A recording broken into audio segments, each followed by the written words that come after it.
Qatar की एक court ने वहां रह रहे भारतीय नौसेना के 8 अधिकारियों को सजा-ए-मौत की सजा सुनाई है, जिसे लेकर देश में चर्चा तेज हो गई है। इजरायल हमास की जंग के बीच खाड़ी देश कतर का यह फैसला भारतीयों को हैरान करने वाला है। सभी के जहन में एक ही सवाल है कि क्या एक छोटा सा खाड़ी मुल्क भारतीय नौसेना के पूर्व अधिकारियों को फांसी के फंदे पर लटका देगा? तो हम आपको यह बता रहे हैं कि कतर के लिए इसे अंजाम दे पाना आसान नहीं है।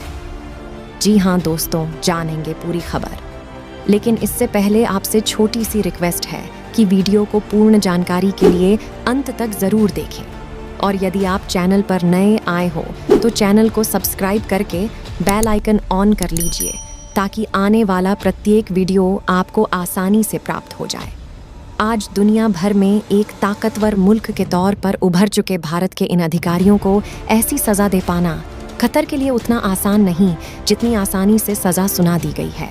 खासकर तब जब भारत सरकार ने ऐलान कर दिया है कि कतर की अदालत के इस फैसले के खिलाफ हर तरह के कानूनी विकल्प का इस्तेमाल किया जाएगा। चलिए आज हम आपको सिलसिलेवार तरीके से बताते हैं कि कतर के लिए इस आदेश का अमल क्यों नामुमकिन है। भारत के पास क्या हैं विकल्प? अभी कुछ दिनों पहले ही पाकिस्तान ने भी भारत के पूर्व नेवी अधिकारी कुलभूषण जाधव को इसी तरह से मौत की सजा दी थी, लेकिन भारत ने इसके खिलाफ अंतर्राष्ट्रीय कोर्ट में अपील की और फांसी पर रोक लग गई। यह विकल्प कतर के मामले में भी भारत के पास मौजूद है। इसके अलावा हम कतर के अमीर तमीम बिन हमद अल थानी 8 भारतीयों को माफ़ी दे सकते हैं। ये भी ज़रूरी है कि इसके लिए समय पर आवेदन करना होगा। वह साल में 2 बार ऐसी सज़ा को माफ़ करते हैं और निश्चित तौर पर भारत अपील करने में देरी नहीं करेगा। भारत विदेश मंत्रालय की तरफ से गुरुवार को कहा गया कि कतर की अदालत के फैसले से स्तब्ध है। परिवार के सदस्यों और कानूनी टीम से संपर्क किया जा रहा है। सभी कानूनी विकल्पों का इस्तेमाल किया जाएगा। भारत ने ये भी साफ कर दिया है कि वह कतर की कैद में बंद भारतीयों को राजनयिक परामर्श देता रहेगा। पहले भी मौत की सजा कम कर चुका है कतर मीडिया की। एक रिपोर्ट के मुताबिक पूर्व राजनयिक केपी फैबियन ने एक वाकये का जिक्र करते हुए कहा है कि फिलीपींस के एक नागरिक को भी इसी तरह से मौत की सजा सुनाई गई थी।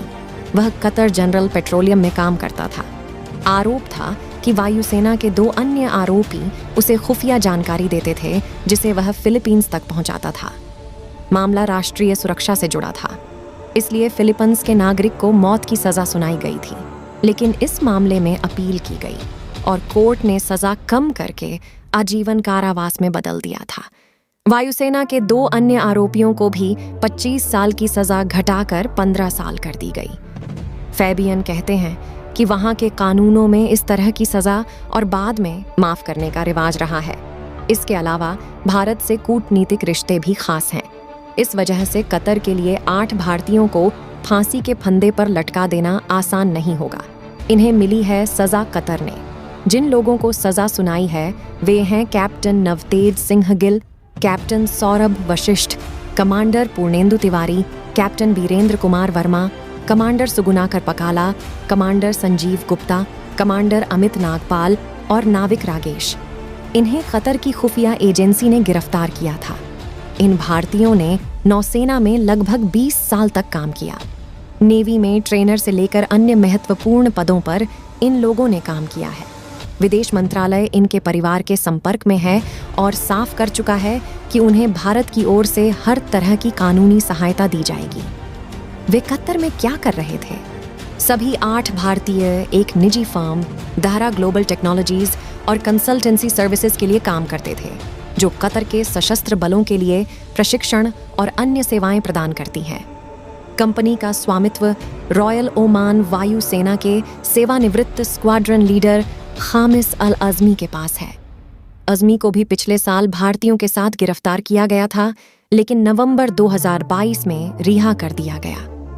सूत्रों ने कहा कि मौत की सजा पाने वाले कुछ भारतीय बेहद संवेदनशील परियोजना पर काम कर रहे थे।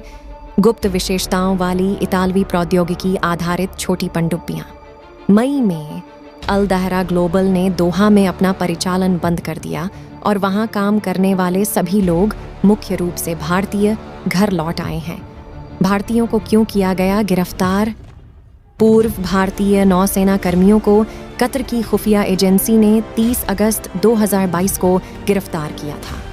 इस मामले में हैरानी करने वाली यह है कि न तो कतर के अधिकारियों और न ही नई दिल्ली ने भारतीय नागरिकों के खिलाफ आरोपों को अभी तक सार्वजनिक किया है। रिपोर्ट्स के मुताबिक 8 लोगों को कथित तौर पर जासूसी के आरोप में गिरफ्तार किया गया था।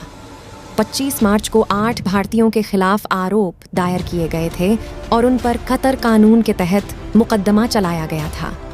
इनकी जमानत याचिकाएं कई बार खारिज की जा चुकी थीं और बृहस्पतिवार को कतर की कोर्ट ने प्रथम दृष्टया में उनके खिलाफ फैसला सुनाया। भारत क्या कर रहा है? कतर की अदालत के फैसले पर प्रतिक्रिया देते हुए विदेश मंत्रालय ने कहा कि वे मामले में विस्तृत फैसले का इंतजार कर रहे हैं और सभी कानूनी विकल्प तलाश रहे हैं। विदेश मंत्रालय ने एक बयान में कहा, मौत की सजा के फैसले से हम गहरे सदमे में हैं और विस्तृत फैसले का इंतजार कर रहे हैं। हम परिवार के सदस्यों और कानूनी टीम का संपर्क में हैं और हम सभी कानूनी विकल्प तलाश रहे हैं। सरकार ने कहा कि वह भारतीयों को सभी काउंसलर और कानूनी सहायता देना जारी रखेगी। विदेश मंत्रालय के बयान में कहा गया है, हम इस मामले को बहुत महत्व देते हैं और इस पर बारीकी से नजर रख रहे हैं। हम सभी काउंसलर और कानूनी सहायता देना जारी रखेंगे।